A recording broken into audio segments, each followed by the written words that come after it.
Hi, this is Kristen from Running Shoes Guru, and today we're going to take a look at the Gaviota 3 from HOKA ONE ONE.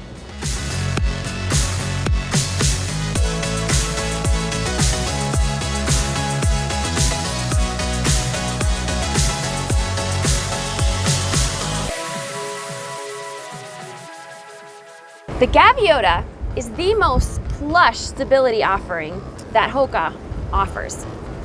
It comes along with the Arahi, which is also another stability offering, but the Arahi is a little more flexible and has an early stage meta rocker as opposed to the late stage meta rocker that comes in Gaviota.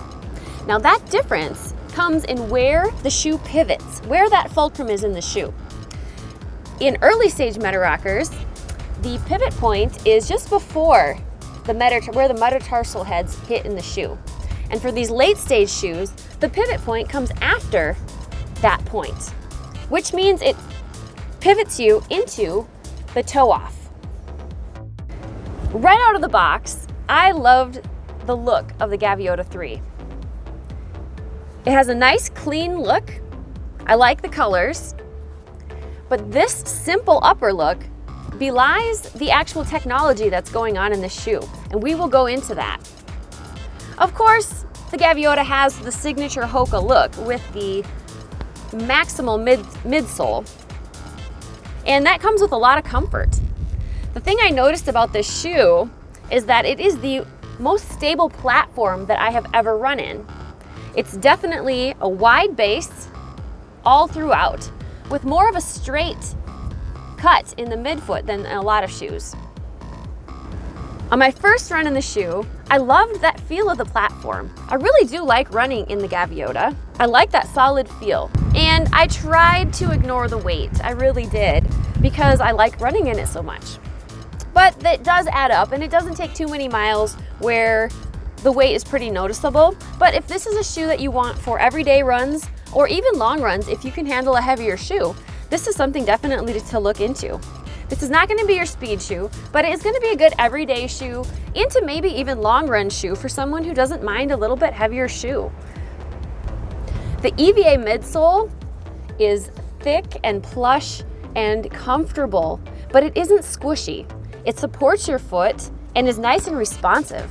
I love this because as I've been running for over 20 years, that cushion on under the ball of my foot is pretty worn out. So I have been really looking for these heavier cushion options lately. And it's capped with rubber pads on the outsole that run along the J frame of the shoe, which is right along the heel, going from the medial side of the shoe into the lateral. That's the J for you. And then there's one pad here that doesn't have rubber, and then it goes into rubber here on the to cover the forefoot.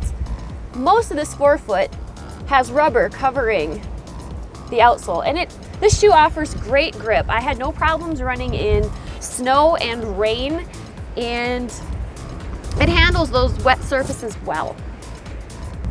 Now this upper, one thing that's lacking in this upper is that it does not have very much reflective capacity for low light running. There is this logo print up here on the front that reflects light, and when you shine some light on this, there's sparkles that show up in the upper print that I like that sparkly look, but I'm not sure that's gonna give a lot of visibility in low light, but it's better than nothing, I guess. Now this upper has a decent heel counter in the heel, an internal counter like a lot of shoes have. But what's new this year to the Gaviota 3 is that there is a hard plastic cap that runs along the back of the heel. And below that, the heel juts out, the midsole juts out quite a bit further past the end of the shoe. Now there's also on the heel, there's a lot of tech in the heel of this shoe. There is this wide loop. It's easy to grip, it's nice, you don't have to fumble around, try to get your finger through it to pull the shoe on. So that's a nice change for this year as well. The midfoot is supported by these secure panels that run below the visible midfoot upper.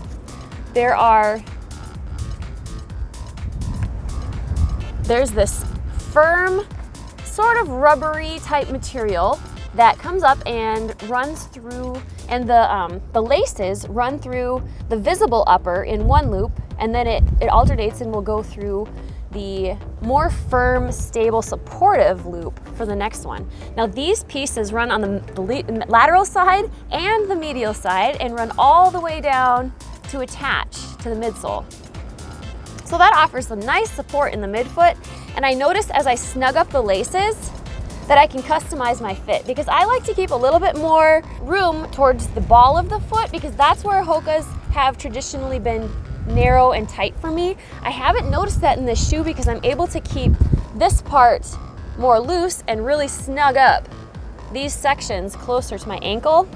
So you can really customize your fit with these wide loops of the lacing.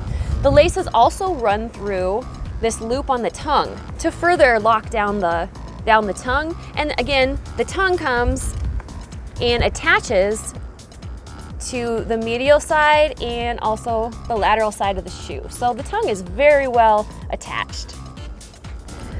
This upper is moderately breathable. I don't really notice problems, but it's also been cold out and I've done a lot of my running outside. But I've done some inside runs with this shoe and I don't notice too much problems with heat. So that's a good thing.